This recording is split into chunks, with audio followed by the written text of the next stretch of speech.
Hey there. Hey, today's episode 4, which is so exciting, we're moving right along, is on emergency funds and cash on hand and foreclosed properties, which I know people have a lot of questions.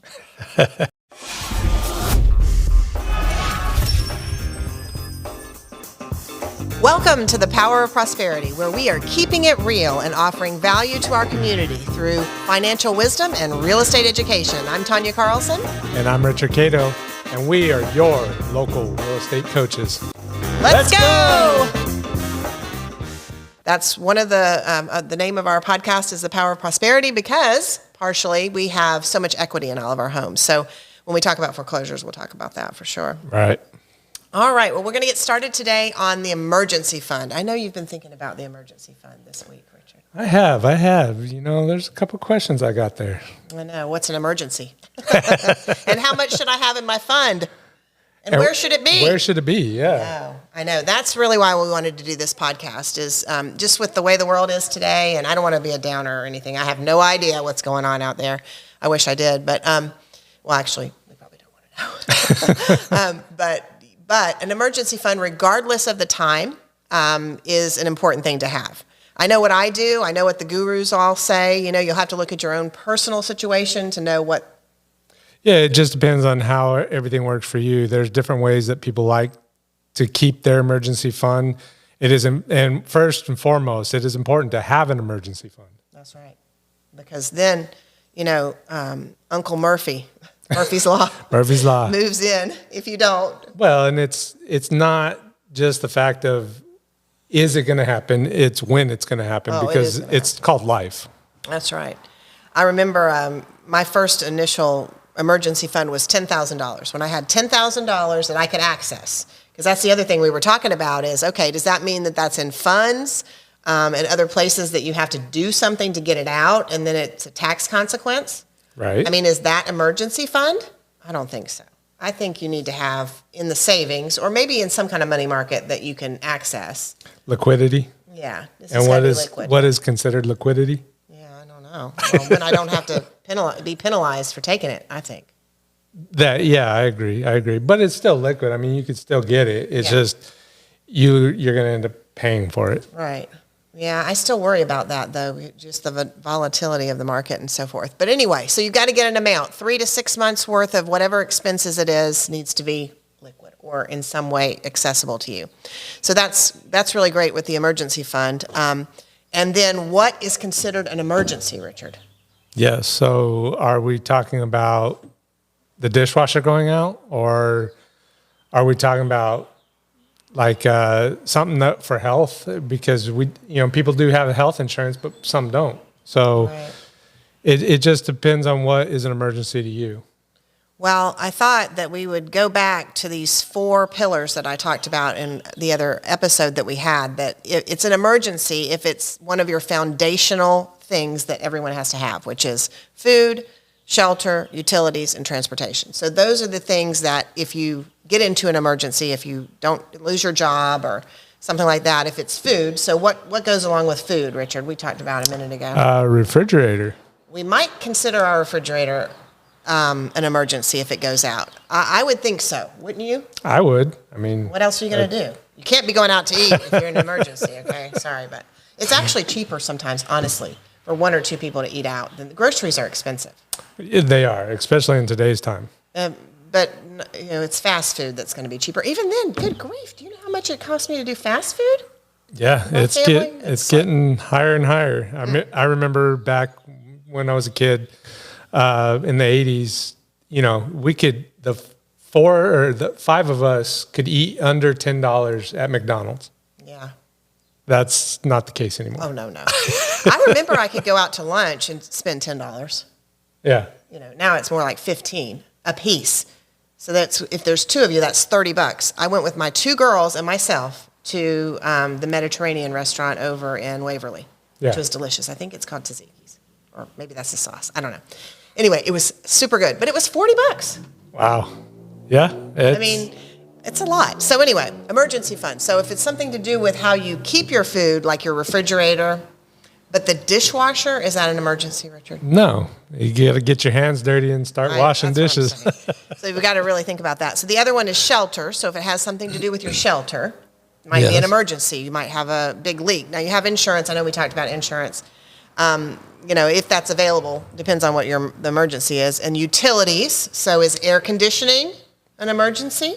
I would say it depends on the location in the U.S. of where you're at. I mean, if you live up in Wyoming, definitely not air conditioning is not a need. No.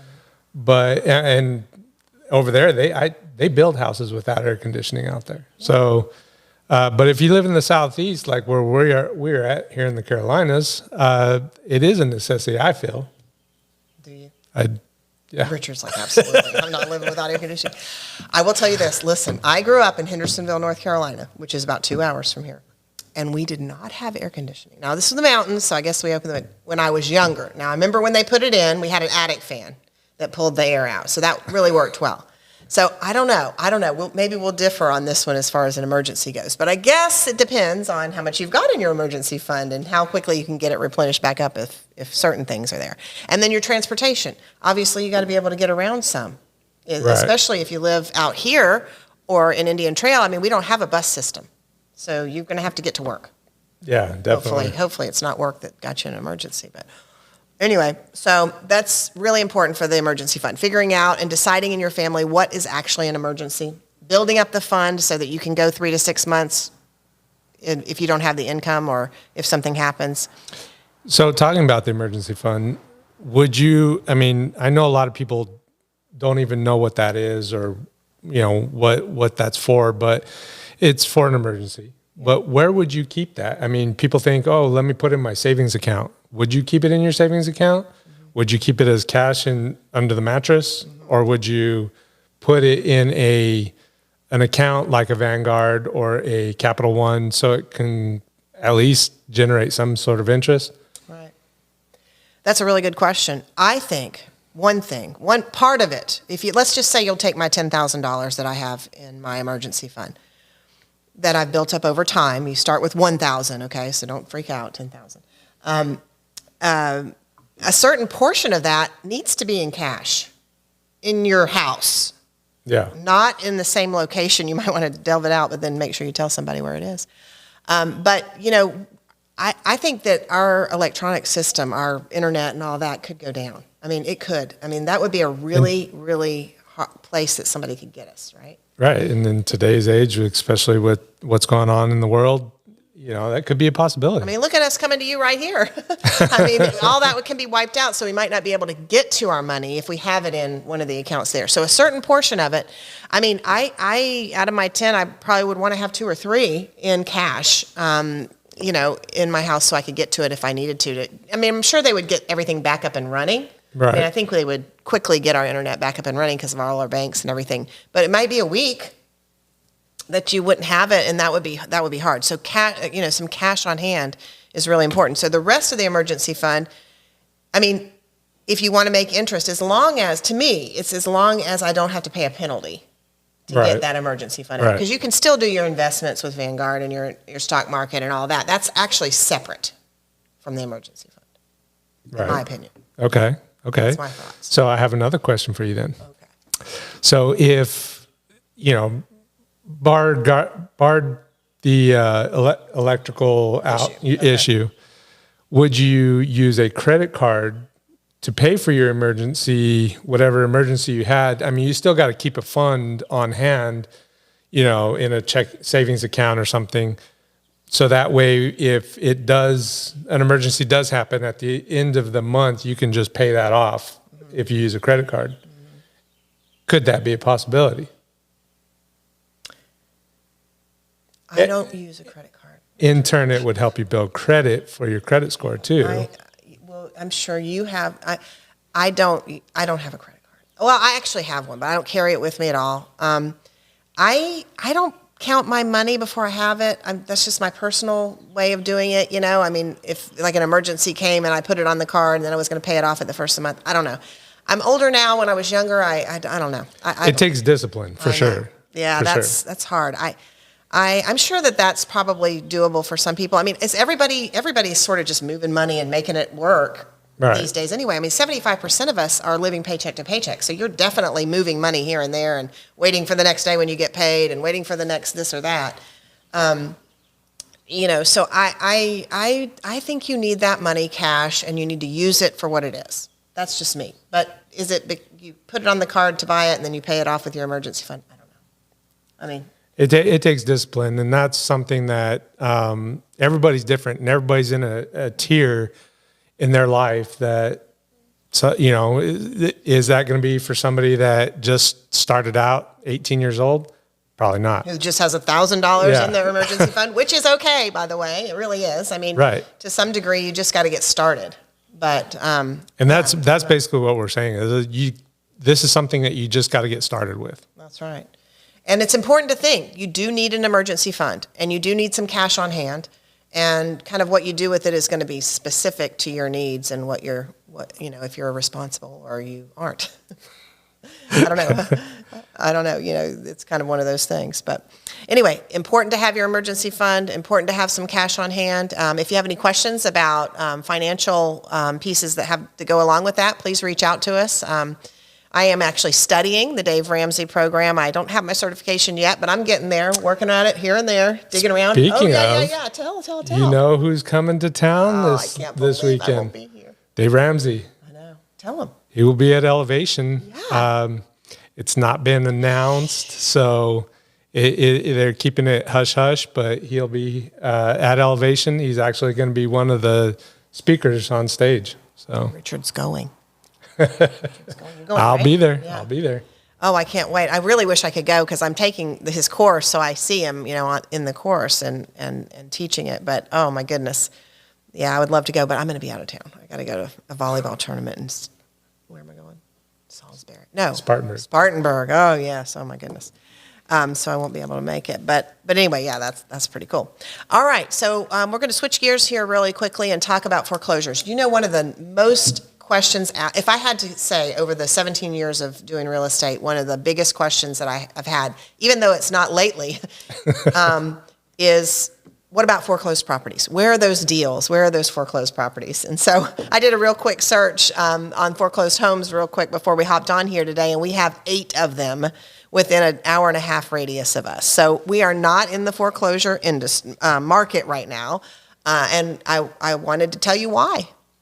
Well, back in the day, foreclosures meant a good deal, right? Yeah, it did. Is that the case anymore? No. What kind of deal is it when somebody didn't put it on the market and try to sell it? Yeah. Right now, I mean, it's a seller's market. So if it either didn't sell when somebody tried to sell it, or they just didn't want to do it because there's probably could be a potential that there's an issue with the house or something like that. Who knows? Maybe not. I mean, there might be a couple that come through. But first, I wanted to tell you, what is a foreclosed property? Is it easy to buy? Is it hard to buy? And what is it exactly? So when a home comes out as foreclosed, that means that the bank has taken it back from. Now, everybody thinks they own their house, and I guess they do. In a sort of sense, right? Yeah. I mean, everybody says we own our house, but if you have a mortgage on your home, the bank actually has some kind of interest in the property. So if you don't make your payments, you sign something at closing that states that they can foreclose on that home if you don't make your payments. Back in the day, that's why I wanted to talk about this, is because back in 2008, 9, 10, everybody has that in their rearview mirror, and they're thinking, oh, these prices are going up. Is the same thing going to happen now? Right. And it's just a different environment, okay? We had plenty of inventory back then, and we had bad loans that were given out and most of them were ARMs or some kind of balloon payment or interest-only loans that all came due. They came due at that time, and people couldn't pay them, so then they lost their homes, and they actually foreclosed. But then we also had a lot of inventory. Right now, we don't have a lot of inventory. We are so low on inventory. So the reason why we don't have a lot of inventory is they pretty much quit building between 2008 and 2013, which really hindered the market. Yeah, it sure did. I looked at a graph earlier today, and I mean, it's like, 5% of whatever else was normally built was built during that time. So we got behind, especially in our area, because we have people moving here by the hundreds daily. So, we're not keeping up with that. Now, new construction, the only new constructions that were happening during 2008 to 2013, True Homes. There was definitely True Homes, and I think there was one other, and I can't think of it right this minute, but I remember True Homes was still building during that time, but not much. No. Not much. No. Not enough, obviously. So we've gotten ourselves into a predicament where we're having resale homes and those values going up. It is absolutely supply and demand. So we're not in the same situation we were in 2008, 9, and 10, 11, 12, 13. We're just not. I mean, it's not the same thing. I'm not saying there isn't something that could happen, but it's not set up the same way to where we're going to have all these foreclosures coming out. And the building, I mean, if you look around now, construction is everywhere. Yeah. But that's because they realize that there's not enough houses out there. Now, the prices aren't going to go down. You're not going to find a deal on a new construction because the cost of materials is through the roof. That's right. Because of the pandemic and everything that happened. Mm-hmm. But now we have the cost of materials because of gas, with gas going up and everything. So it's just going to stay that high for a while. Yeah. And everybody says, do you see this the price is going down? Well, only if we get more inventory, and we're not evening out. I mean, that's just economics, it's supply and demand. So I don't know, but I don't see it. No. Do you see it? Not anytime soon. Yeah, it's really too bad because we have younger children and they're going to be buying first houses and we're worried to death about them. But we have been able to actually find some great houses for buyers. So, and that's what we do here in Indian Trail. We're right here in our studio, right in, are we on the east side of Indian Trail? Yeah. Yeah. Yeah. So, if you have any questions about buying or selling, we have a new doorknob campaign going on right now where sellers choose the commission. So we have a lot of options for you. You can reach out here, subscribe and like or message us at any time if you have any questions. We'd love to do a question and answer session live on, I'm really looking forward to that, just somebody asking questions and us just talking about it. Of course, you want to hear everything we have to say. But thank you so much for listening, and I hope you got a little bit of wisdom today. You guys have a great day. Take care. Bye. Bye.